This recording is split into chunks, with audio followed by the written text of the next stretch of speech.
ምድር ላይ ከፍተኛ ፕሮቲን ያለው የበሬ ስጋ አይደለም ወይም እንቁላል። እመኑኝ የዶሮ ስጋም አይደለም በፍጹም።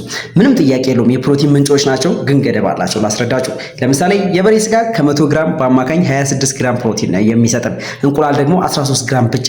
ዶሮ ደግሞ 27 ግራም አካባቢ ነው ከ100 ግራም ሊለግሰን የሚችለው። ብዙ እጥፍ እነሱን የሚበልጣቸው አንድ ምግብ ግን አለ። የስጋ ዘር አይደለም፣ የወተት ዘርም አይደለም። ሲጀምር ከእንስሳት እንኳን አለመገኘቱ ነው በጣም የሚገርም። ታዲያ በጣም በፕሮቲን ከመሙላቱ የተነሳ አንድ ማንኪያ እንኳን ከብዙ ስጋ ያልተናነሰ ብዙ አሚኖ አሲድን የመለገስ አቅም አላት። በማግኒዚየም፣ አይረን እና ሌሎች ጠቃሚ አሚኖ አሲድ ሰውነታችሁ ራሱን ለማደስ የሚጠቀምበትን ይዛ ትገኛለች። ለሆርሞን ምርትና በሽታ ለመከላከል ማስተዋጽኦ ቀላል አይደለም። አትሌቶች እንኳን አቅማቸውን ለማሳደግ፣ ታማሚዎች ካገገሙ በኋላ ጥንካሬ ለመገንባት፣ እንደዚሁም ሳይንቲስቶች በተለያየ ስነ ምግብ እያጠኑት ይገኛሉ። እስካሁን እያወራሁ ያለሁት ምግብ ስፒሩሊና ይባላል። በቅርብ ወደ ስነ ምግብ ውህደት ውስጥ ስለገባ በአማርኛ ትርጉም ያለው አይመስለኝም። ለማወቅ ከፈለጋችሁ ግን ስፒሩሊና በሐይቅና በውሃ የሚያድግ ተፈጥሯዊ አልጌ ነው። ከሁሉም ምግቦች በጣም ከፍተኛ ፕሮቲን ይዟል። ከክብደቱ ኦልሞስት ከ60% በላይ ማለት ይቻላል። በተጨማሪም ቫይታሚን፣ ማዕድናትና አንቲኦክሲደንቶችን ይኖርበታል።